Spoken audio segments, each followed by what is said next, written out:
Hello, everyone. Welcome to this episode of the Mindful in Minutes podcast. So today we are doing a freeform episode. So chit-chatting here, no guided practice. If you're looking for that, hang tight until Sunday, or you can listen to the 350 other guided meditations, that's not an exaggeration, that are on this podcast feed. But twice a month-ish, we do a freeform episode where we dive into a particular type of meditation or an aspect of mindfulness, self-development. I was looking at kind of the calendar of past years. I was working on a little bit of a project, and I realized that we used to do a lot of just kind of general topics, right? We did this kind of recently with perfectionism, where we talk about kind of this general topic and how it pertains to our life and things like that. So we do that sometimes. I think I want to revisit that a little bit this year, towards the end of this year. So that's just me thinking out loud.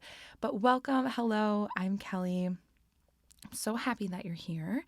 And today we are exploring the 8 limbs of yoga. So this is something that I've talked about, we've explored different elements of the 8 limbs of yoga. And I think every time I talk about a particular aspect of it, or talk about some kind of a yoga topic in general, the 8 limbs of yoga come up. But I've never done an episode in which we've kind of really explored what they are, what are the different limbs, where does this come from, why is it significant? So as a little bit of background, I started as a yoga teacher first, and that is kind of what started me on this entire journey was yoga. So when I first heard about the 8 limbs of yoga, it was in my 200-hour teacher training, and it was when I was first introduced to this idea that yoga is more than poses, and it kind of blew my mind a little bit. Because when I thought about yoga, I thought about, what a lot of us think about, especially this would have been, 12-ish years ago. This is totally dating me, but I did my first yoga teacher training the summer after I graduated college. So that was definitely over a decade ago. But, oh well, here we are. Aging is such a beautiful thing, such a luxury that I get. I mean that truly. That came off sarcastic, but aging really is a beautiful luxury that if you get to do it, it's really special. So circling back, hello, also if you're new here, I have ADHD, so it's nice to meet you. When I was first introduced to this idea of the 8 limbs of yoga, and I learned about Patanjali, who we're going to talk about, we actually read the Yoga Sutras as part of my training. I had no idea that there was so much to it. And I just pictured yoga as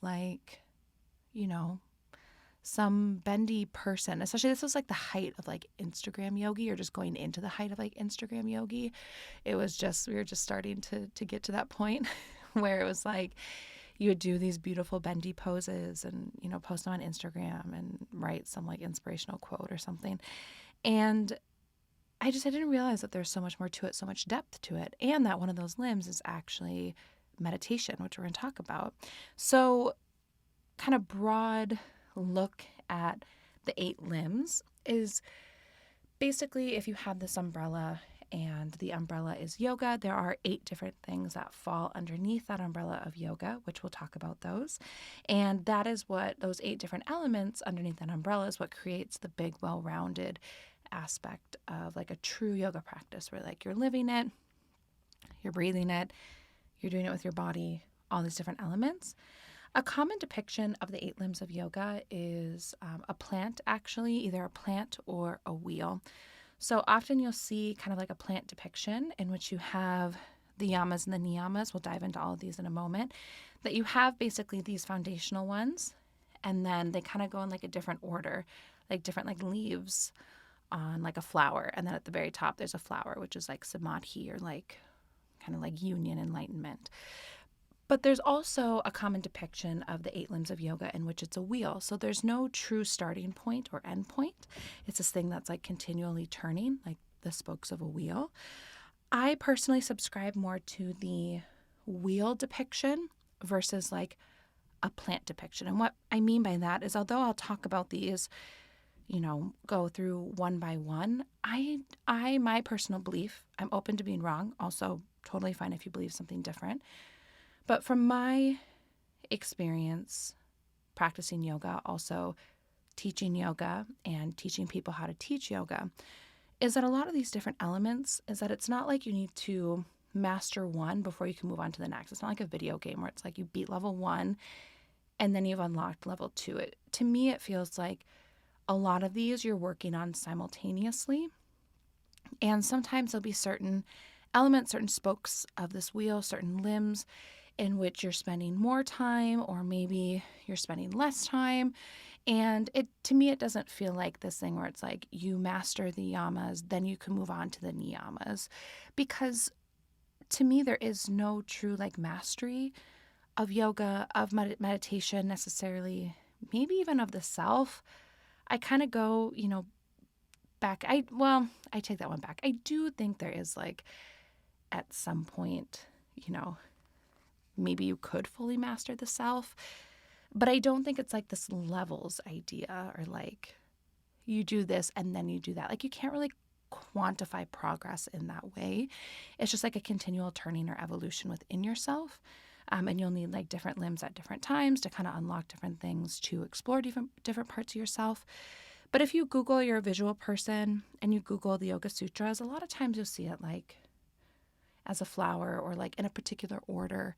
But I think of it more as like a wheel, like it's always turning and you kind of like need them all to keep that wheel turning. So let's dive right in. What are the 8 limbs of yoga? Where do they come from? Who created them? All of that jazz. Let's talk about it. Also, this is like giving me so much nostalgia because I haven't done it in a while, but I used to lead 200-hour yoga teacher trainings. And they were just like so special. Every time I did it, it was always like really, really special. And there's, we'd have a very long lecture and like exploration of the 8 limbs of yoga. So I'm feeling a little nostalgic, like talking about this here. It's like, oh, I just love this stuff. It's so cool. So the 8 limbs of yoga, they're like this foundational framework that's outlined in the Yoga Sutras. Patanjali is the one who wrote the Yoga Sutras that we'll talk about. Is Patanjali actually a person or a collection of people? He's a little bit mysterious, but if you were to go on Amazon and try to pick up a copy of the Yoga Sutras, it would say that it was written by Patanjali.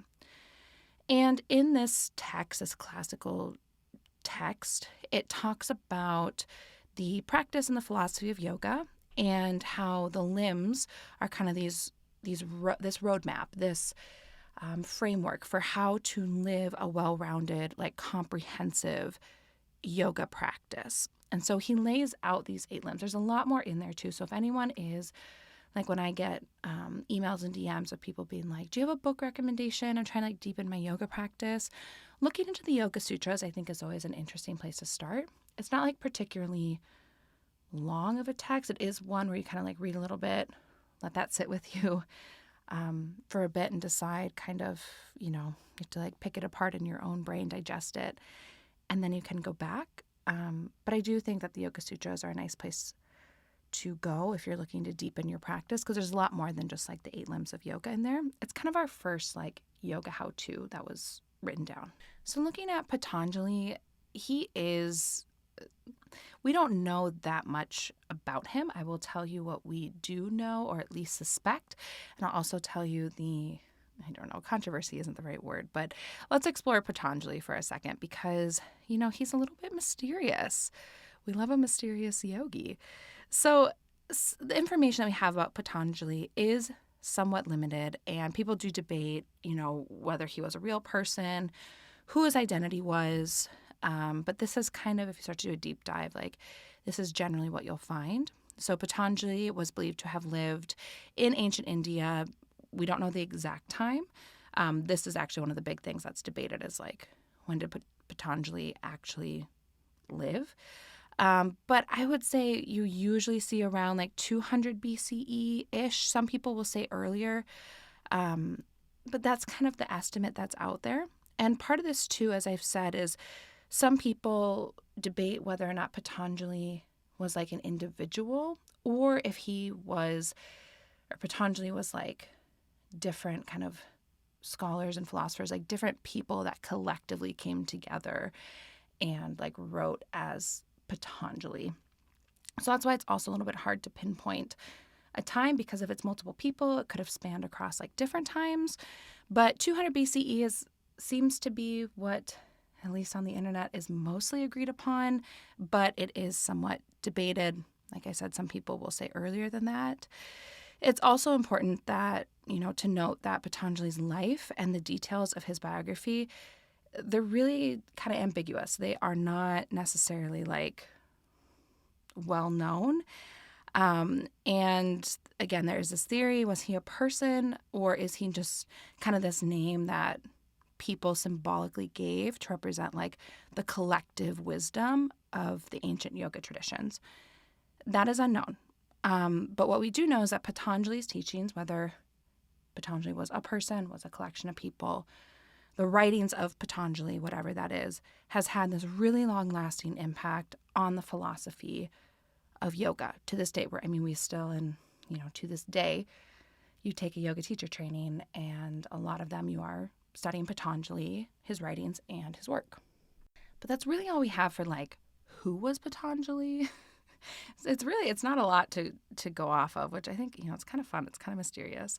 But the big piece, what Patanjali is best known for, is compiling the Yoga Sutras. So this text, like the actual Yoga Sutras itself, if you pick up a book, it's the sutras usually with like commentary, with analysis. And the book itself only has 167 sutras, and like the sutras themselves are like not that long. You could read through all of the sutras like just from beginning to end in like an hour or two. It's not that long, but it's then usually the analysis that goes with it that takes a little bit more time. And these 196 sutras provide guidance on like the philosophy of yoga, the practices. There's one yoga pose in it, and it's what we would call like an easy seated yoga pose. So that's it. That's the only pose that you're going to get in there. And the Yoga Sutras is considered like one of the foundational texts for classical yoga philosophy. And then within these sutras, we get the 8 limbs of yoga, which is where, it's really this guide on how to live a path of yoga, including like ethical principles, physical postures, although I already, spoiler alert, easy seated position, breathing exercises, stages of meditation, that sort of thing. It gets laid out in these sutras, which is why we use it a lot in teaching yoga. It's this foundational text. So diving into the actual 8 limbs, and you might be thinking, for those of you who've been around for a while, and you're like, Kelly, what kind of a companion meditation are we going to have to this episode? Like, where are we going here? I'm so glad you asked. One, as you know, one of the limbs is meditation. So technically any meditation we did with this would be like a companion episode. But I want to talk about the yamas and the niyamas first. And the yamas and the niyamas they just like captured my heart when I learned about them. Like it truly, I think the yamas and the niyamas, which are these first 2 limbs that we're going to talk about, like maybe it sounds dramatic to say that they like changed my life, but when I kind of looked at this sort of like ethical framework in a way, it really clicked with me. It resonated with me. And I was like, it really changed the way I looked at things. And we did read about the yamas and the niyamas in the Yoga Sutras, but also, again, if you've been around for a while, you've heard me talk about this. There's a book by a woman called Deborah Adele. She's also from Minnesota, but she lives in a different part. She lives in the northern part. I've heard her speak before. It was like iconic. It was like, oh my gosh, I was like, just like a 9-year-old girl at like a Backstreet Boys concert again when I went and heard Deborah Adele speak when I was like 29 years old. But anyways, I've heard her speak a couple of times. It's really great.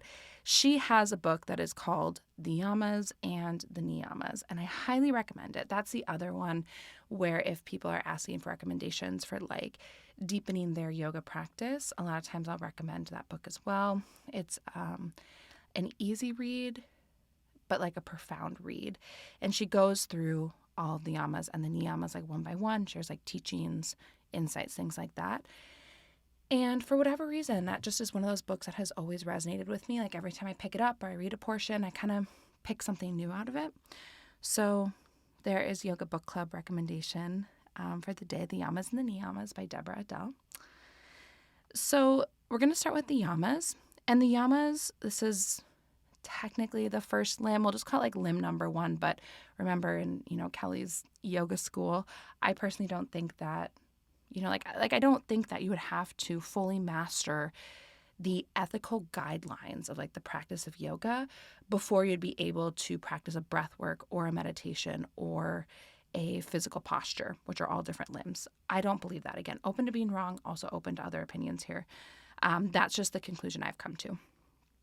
So the yamas are the ethical and moral guidelines that really kind of provide the principle for how individuals should like interact with the external world. So I think of the yamas as being like, how do you interact with the world around you? And then the niyamas are kind of like, how do you treat the world like within you? So how do you interact with yourself? So the yamas, there's 5 of them. They are ahimsa, which is nonviolence. So ahimsa, nonviolence or non-harming. Yes, it comes, the literal translation of like non-harming and like not being violent is kind of its literal translation. But what I think about when it comes to ahimsa too is nonviolence towards all living beings, but also towards the self. And thinking about all the places that we can cause, or all the ways we can cause harm or violence towards one another and towards ourselves, like through the way that we think about ourselves, the way we talk about ourselves, the way we talk to others or about others, even like certain looks that you give people. There's many different ways that you can cause harm to others. And so ahimsa really asks you to question and to look at, where am I causing harm? How can I do less of that? And the second yama is going to be truthfulness. Now, truthfulness and non-harming or non-violence really go hand in hand, because there's a way to be truthful, right? So truthfulness, practice of honesty and thought, speech, action. We know what truthfulness is. But there's a way of being truthful that doesn't cause harm. And this was one of those things when I was first studying about this. It just it just broke my brain. I was like, why had I never thought of it that way? But you know how sometimes you have people and they're saying like, well, I'm just going to be honest with you. If you really want me to be honest, and that the next thing's going to follow is like the sledgehammer. It's like they're not actually practicing truthfulness in a way that is intended to be non-harming. Like there is a way to absolutely speak your truth and to be honest without the intention of harming. There's also a way of kind of using truthfulness as like a mask or a deterrent or a excuse to like just kind of be mean, right? So, that's those two are very closely linked. And when we're looking at the yamas as a whole, our kind of base principle of like non-harming, that applies to our truthfulness as well, and like how we speak to people and thinking about the intention behind our words for both others and to ourselves, and is that harming or not. Then we have non-stealing, and non-stealing is, yes, of course, like don't go and like be a thief of like actual things. But a big piece of non-stealing, and what's always resonated with me, is this idea of like, don't take away from like others' opportunities, or like respecting other people's boundaries. That's a huge one of non-stealing, right? Because if you're overstepping someone else's boundaries, like you really are kind of stealing from them in a way, taking away from them. And non-stealing can be really this sign of like respect towards others. And also, I see this a lot in terms of non-stealing, and I think about this as a parent as well, is not stealing opportunities from your children like to struggle. And what I mean by that is, we learn a lot of things in our struggle, like whether you call it like helicopter parenting, or like in the Midwest, sometimes they call it like snowplow parenting, where you just kind of like push any obstacle out of the way for your child so they can have an easy road. And that in a way is actually stealing their opportunity to learn how to navigate challenges and to remove those obstacles themselves. And that always stuck with me in terms of like, kind of the less obvious ways that we can like steal from someone, including giving them the opportunity to like rise to the occasion, to become resilient, to do hard things because they can, and to learn some of those life lessons that we have been able to learn through our struggles. Again, I think about that a lot in the context of like parenting and just like not stealing the opportunity for kind of your kids to do things on their own. That just always stuck with me. Then we have moderation. You will see kind of this, you'll see different, I guess, what's the word I'm looking for? Why are words so hard?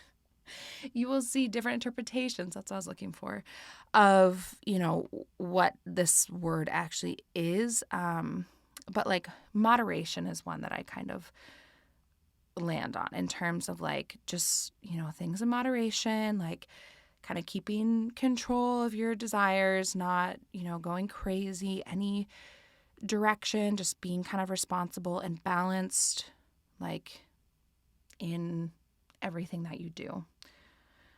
Moderation or balance. Then we have non-possessiveness. This is the final yama. And non-possessiveness, sometimes it's called like non-greed. It really involves like letting go your attachments, especially to like material possessions, and just kind of looking for sort of the fulfillment and the happiness within, as opposed to like through possessions or wanting to like have things. So that one I think is just a good one in general, kind of this non-possessiveness, and something that I think I talked about this a couple of months ago. I think it was when I was sharing, I think I was answering your questions, not sharing, like recently Mila had a big kind of like health incident. Mila's my dog, if you're new here. She's a queen. We love her. She's also really big. I get this question all the time. And like, I think people picture Mila as being like really little, and she's not. She's a big Newfoundland, so she's huge. She's like 120 pounds, and we love her to death. But anyway, she had this big health incident, and we didn't know if she was going to make it or not. She did, so it has a happy ending.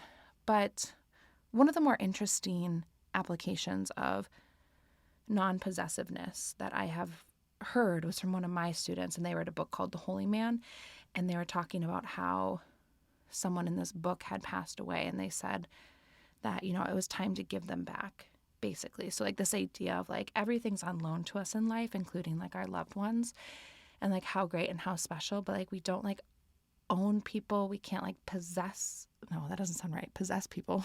I hope not. But we can't like have, like, no one is really like ours. We can have beautiful relationships with people, we can love them so deeply, but like everything and everyone is kind of on loan to us in this life. So I don't know, that always stuck with me when she said, you know, it was time, or she had shared the insight from that book of like, it's time to give them back. So yeah, that is, you know, that's the yamas. That's how we interact with the world around us, according to Patanjali and his wisdom. And the greater idea around all of these yamas is really that, you know, through practicing the yamas, individuals not only like enhance their own well-being, but they can also cultivate this like deeper sense of inner peace, of like integrity, of growth, of evolution, which are all big central goals kind of when you're in the yogic path. And a lot of this, like the final yama is kind of this like awakening, union, enlightenment, all of this, like that's kind of the last limb. And all of this just helps us to kind of prepare to walk that path to ultimately get to that final step of like self-realization. And the yamas are, you know, not excluded from that. They're really just help you to kind of dig deeper and to evolve and to kind of see how you are a key player, can be a key player out in this world, and how everything that you do matters and can have an impact. So definitely food for thought with the yamas. Now switching gears into the niyamas, which is the second limb that we're going to talk about. So remember, if the yamas are kind of like how you interact with the world around you, the niyamas are going to be more of like personal observances, self-disciplines, like how do you interact and treat like yourself. So it's more like me focused. So there's 5 niyamas as well. The first one is kind of cleanliness and purity. And this really asks us to kind of course, like they talk about like in the Yoga Sutras, like maintaining good hygiene, things like that, but also kind of trying to create this clean, pure state, kind of try to find clarity and like cleanliness in someone's body, like in their life, in their environment, in their thoughts. Like how can we kind of declutter and purify and clear? And I want to just make a little like pause here for a second, because I think sometimes this is where we can go off the rails a little bit. Again, my opinion here, but this is not me saying that you need to necessarily like eat in a certain way or do certain practices or like go on this journey to become like the most like pure vessel that you can ever be in your entire life. I think sometimes that can become a little bit of a slippery slope. So if you are reading like the Yoga Sutras, it will talk about some of those elements. But of course, always like grain of salt and doing what feels best to you. Like full disclosure, today I went to brunch, and let me tell you, I did not necessarily fuel my body with the most pure food ever. However, was it phenomenal brunch? Absolutely. Especially for someone currently, as you know, I'm still like pregnant as heck, like waddling around. Did I eat a glorious brunch and then have to come home and take a nap after that? Yeah, absolutely. It was like things that like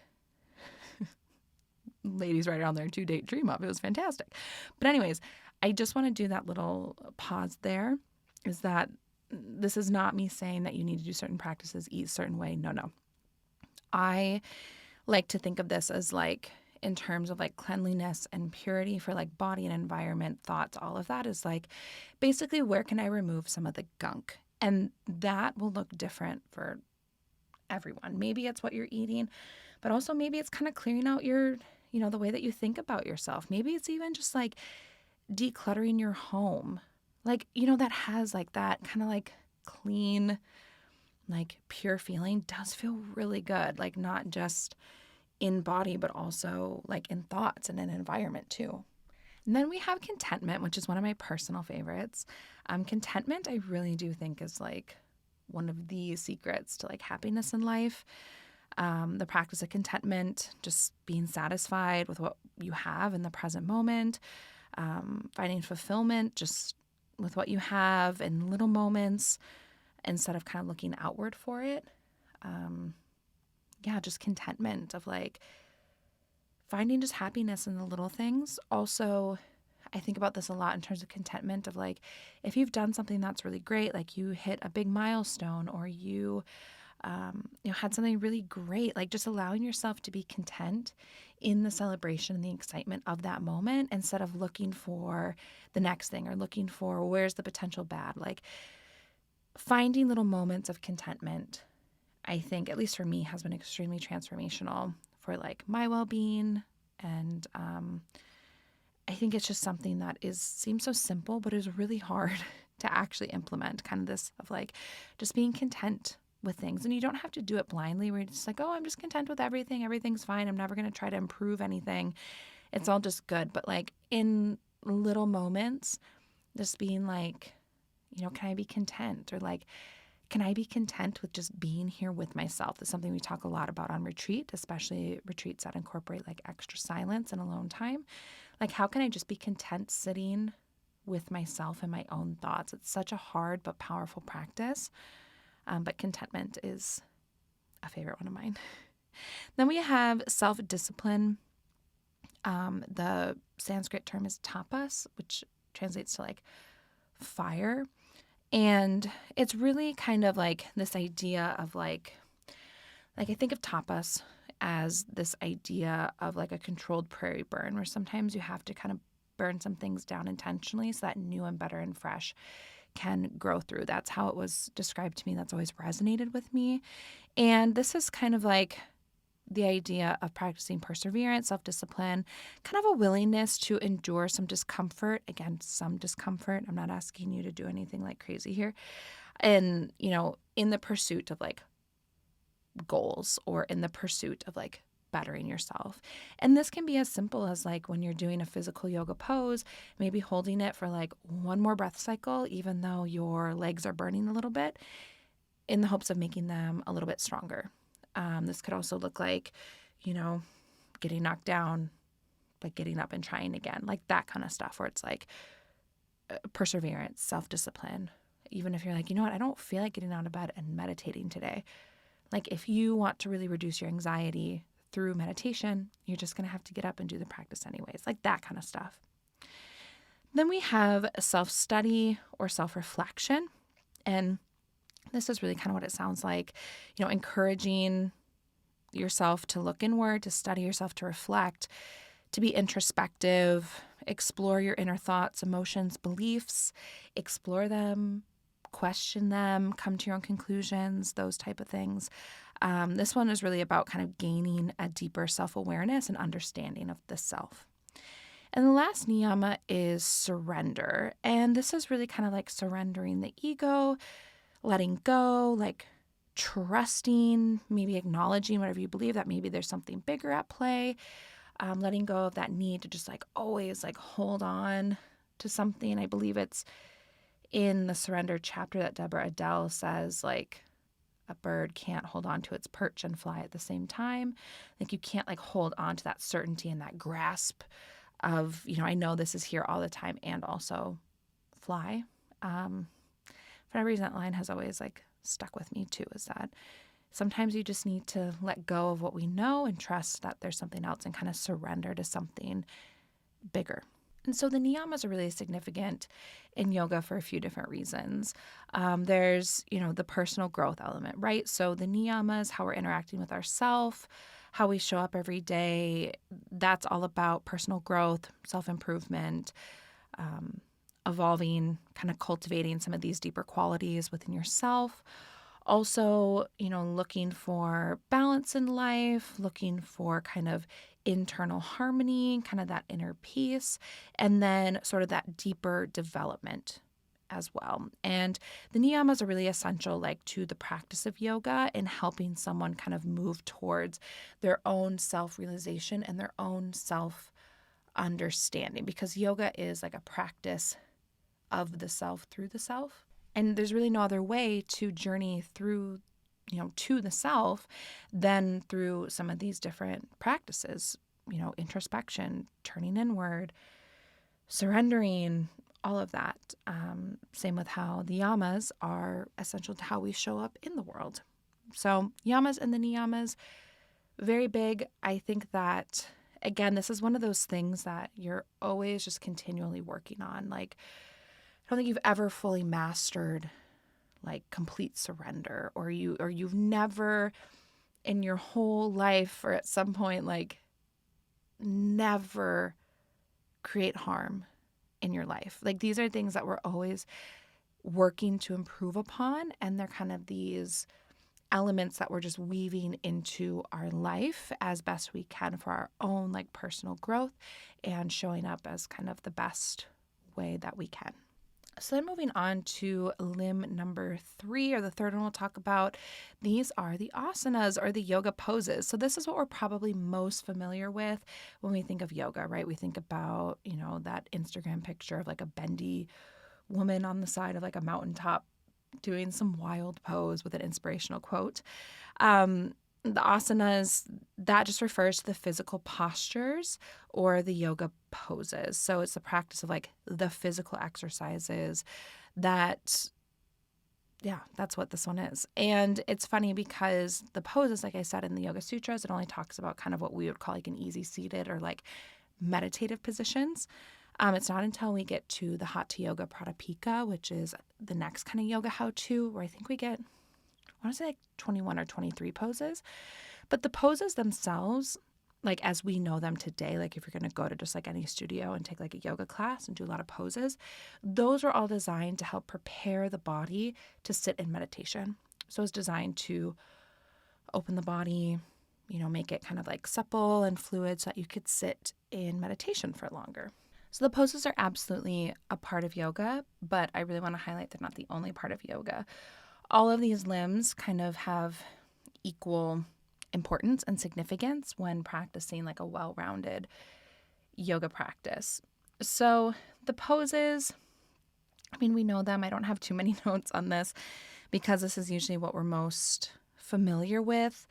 But, we're doing these to increase our flexibility, improve our strength, have better posture, kind of like physically take care of our body, and then also prepare ourselves to really be able to sit in meditation. There are some main groups of yoga poses. This, I think, is just kind of like a fun fact. If you're someone who hasn't done like yoga teacher training or like studied yoga classes, once you learn about the different like categories of poses, it's really easy to see it in classes. So the big ones are going to be like standing foot balances. There's also going to be back bends or heart openers, forward folds, twists, inversions, hip openers, and then shavasana, which shavasana honestly could get its own freeform episode because it's one of those things that's like really overlooked. Like, oh, you're just laying there. It's so much more than that. But then shavasana is always its own kind of category of poses. And shavasana is that one where like you lay on the ground at the end and kind of like rest, maybe do a little meditation. That's what that is. And the poses are really kind of just cultivating the mind-body connection, preparing the body. They have a big piece of kind of that like tapas as well, kind of that self-discipline. So this is how we then like physically, like outwardly physically express our yoga pose. And then we move on to breath work, which we did do a freeform episode on breath work recently. It was back in July, specifically on like breath meditation. So if you really want to deep dive into like breath work, breath meditation, pranayama, it is the episode called Breath Meditation 101, I believe. It was in July. But this is one of the limbs of yoga. So breath work is an important part of yoga. And pranayama is a Sanskrit term, and it involves breath control and regulation, usually consists of like different breathing techniques, and it's all around kind of enhancing the flow of prana or life force. So pranayama, the word, it comes from two words actually. Prana, which means life force or vital energy, and then yama, which means extension or control. So pranayama is kind of like the control of life force or vital energy. And so there really is, especially in yoga philosophy, this idea of like our breath is connected to our energy. So when you're working with like, the different energy lines, the energetic highway, that one of the ways to really access that is through breath. And in yoga philosophy, the breath is considered like the bridge between the body and the mind. So it's that vital force that sustains life and connects us to our inner being. And pranayama practices aim to harness and direct this life force for various physical, mental, emotional, spiritual benefits. Usually, you will not only, hopefully you're breathing throughout your whole yoga practice. Hopefully you're breathing just like throughout life, because if we don't breathe, we die, people. So we have to breathe. But there are some common pranayama techniques that you'll see a lot in the yoga world, like things like alternate nostril breathing, even like ujjayi pranayama, which is kind of like that ocean breath, that slightly audible one. You usually see that in like a vinyasa yoga class. There's like bellows breath, which is where you kind of like inhale and then do these little like short little exhales. Bumblebee breath, that's the one where you are trying to like calm the mind, reduce stress. And you do this by inhaling naturally, but then you use your hands, use your thumbs to plug your ears and your hands to like cover your eyes. And then you kind of hum, and it almost sounds like kind of this like bee humming sound in your mind. That's one that's used a lot kind of in yoga too. And again, if you really want to dive into breath meditation, breath practices, there's an episode all on that. But some of the benefits, just high level, pranayama really offers a lot of different benefits: improved respiratory function, enhanced lung capacity. It is really good for the nervous system, stress reduction, increased energy, mental clarity, heightened awareness. And again, in yoga, we believe that it's kind of that connection between like mind and body, like the bridge between those two things is going to be the breath. And doing breath practices in a yoga class or practice, very common. It's one of those kind of foundational things. If people are familiar with the like the physical aspect, the poses, usually the next thing that comes is then they're familiar with like the breath or some of these breath practices that are done during yoga. So that's a limb. The next limb that we're going to talk about, another personal favorite of mine, that is Pratyahara. So Pratyahara is withdrawal of the senses from external distractions. You have heard me talk about this in the Magic of Yoga Nidra freeform episode, which is a couple years old. But Yoga Nidra is a really intense practice of Pratyahara. So withdrawal of the senses really involves like turning your attention inward, disconnecting from kind of like sensory like stimulus, and really just like letting the external world fall away so that you can turn inward. So the word Pratyahara, it comes from two Sanskrit words. So prati, which means away or against, and hara, which means like stimulus. So turning away or against stimulus. It's really about just redirecting your attention, shutting down the senses, and experiencing the inward. And so the reason that I say Yoga Nidra is such a strong practice of Pratyahara is that you really do take this journey in which you're intentionally journeying inward and like shutting down your senses. Like, you know, you try to like kind of put the body to sleep, like the breath to sleep, all this stuff. You try to put everything to sleep because Yoga Nidra translates to yogic sleep so that you can go deeper on an internal level. So it's really about withdrawing the senses, releasing from the external world.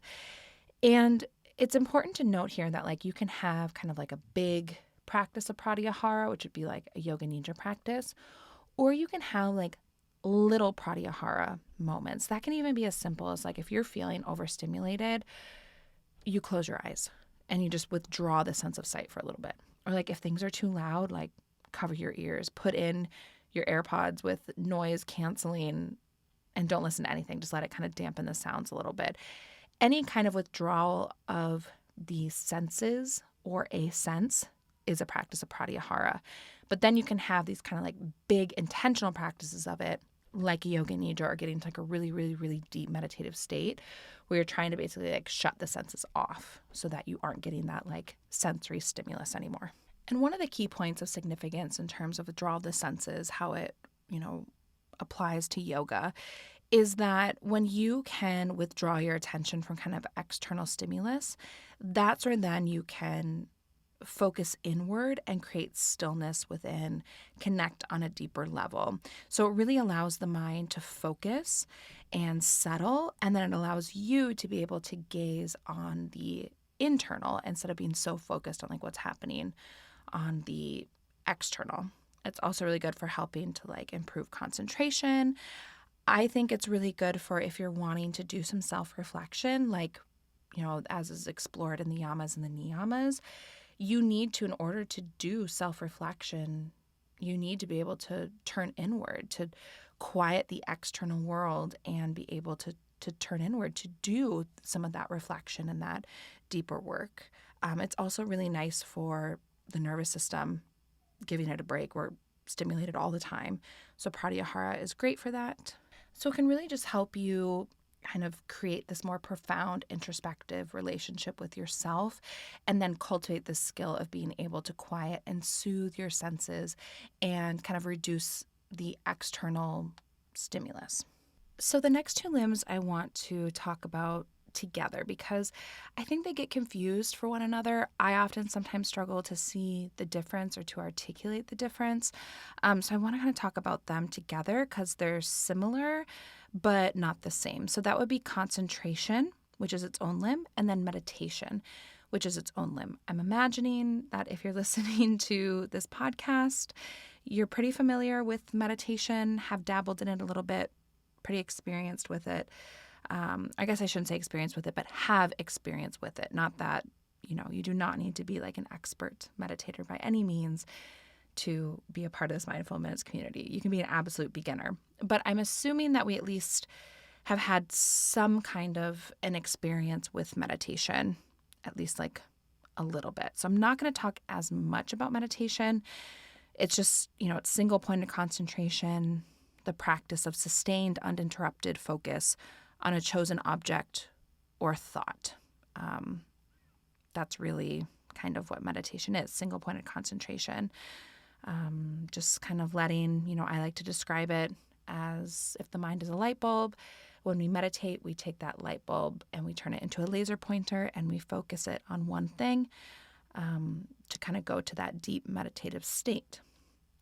So then circling back to concentration, because they sound similar and they definitely are related, but they are different. And I'll explain kind of what Patanjali says is the difference between the two.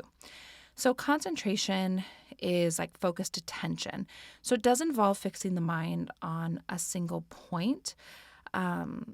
It also can kind of help you to achieve like this mental stability.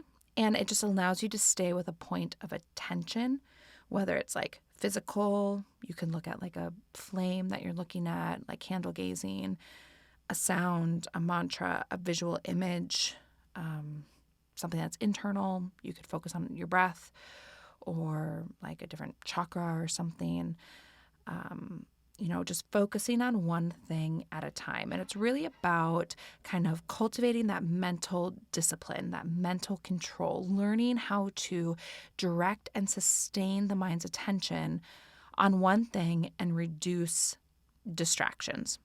Sometimes people will talk about kind of this idea of concentration as like, or the way that Patanjali describes it as kind of being in that like flow state where you're really like dialed in, you are focused, you are concentrating, and you are just like in it and you're in that flow state. Everything else kind of disappears and you're just absorbed in your point of focus. So again, that sounds really similar to meditation, right? And I'll say I personally think that these two kind of go hand in hand. It's almost like you start with concentration and then that can get you into that more meditative state where you're like meditating. And remembering that this is coming from Patanjali's lens, right? So 200 BCE, where we're thinking of meditation as being like in this really deep, like meditative state. Like you've heard me describe this before, but like deep, deep, deep meditation where it's like you maybe feel like you've been meditating for 10 minutes, you open your eyes, it's been 2 hours.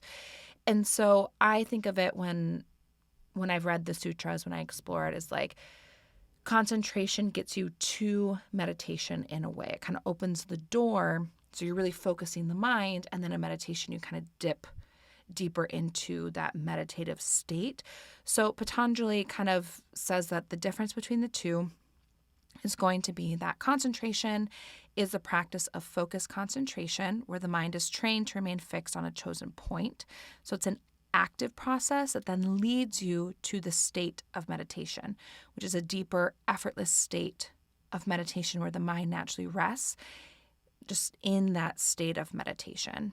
So I also found kind of when I was looking through some of my books that I have that are different interpretations of the Yoga Sutras. And it was saying concentration is like aiming a spotlight on a specific target, where meditation is then the experience of being fully illuminated in the spotlight. So you can be like fully absorbed in what the spotlight is focusing on. So when I personally teach meditation, using kind of Patanjali's lens, I'm definitely using both concentration and meditation like together and kind of calling that meditation. But in the 8 limbs are these two separate practices. There's the practice of concentration, kind of that like flow state, that focus state. And then there's just the state of meditation, like that state of just like being. So John Kabat-Zinn kind of describes this as like dropping in. So like maybe the concentration is like the dropping in, but then the meditation is like once you've like dropped and you're just in it. It's like this state of meditation, of being. And again, open to being wrong, open to different interpretations. I personally do think that you kind of need both together. I do lump these together a lot. where you kind of start with concentration that can lead to deeper states of meditation. But in the 8 limbs of yoga, they're 2 separate limbs, and we should be practicing like these 2. And if that still seems a little bit confusing or you're not sure how you feel about that, that's not a problem. I change my mind on this sometimes too. And I think it's kind of like one of those things where they're really closely related, but not quite the same. And I kind of, think about, I think about those 2 and the difference a lot. And sometimes I change my mind, but that's the general conclusion that I've come to as to like,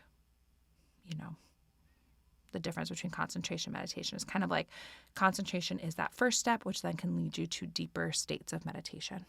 And we have now arrived at our final limb, our 8th limb, which is Samadhi. You will see a lot of different interpretations as to what that term actually means. But Samadhi is really, my understanding of it is that it's kind of like this ultimate state of like union with your highest self. So it's like the deepest awareness. Sometimes you'll see it called like pure bliss. It's like where the ego self and like the highest self kind of merge. It's all about this kind of self-realization. Sometimes you'll see it, people will say that it translates to like awakening or enlightenment, liberation of the self. But this is the only one where I do feel like this would be like the last step or the last level in a way. All the other ones I think we're consistently working on, and they're kind of preparing us for this moment of sort of like liberation, of union, of higher evolution, higher consciousness, this kind of Samadhi state. The 7 other limbs are kind of these vehicles where we're refining ourselves, we're working on ourselves, we're turning inwards, we're improving. Patanjali describes it, at least in one of the interpretations that I've read, describes it as like if you're a piece of coal and the other 7 limbs are kind of like that pressure that you put the coal under. And then Samadhi is like then when you emerge a diamond in a way. So you're doing all of these other things to really kind of create that pressure to refine the coal. And then when you emerge as a diamond, like that's kind of Samadhi. So that's the only one. I don't think you start there. I think that's more of like Samadhi's the destination.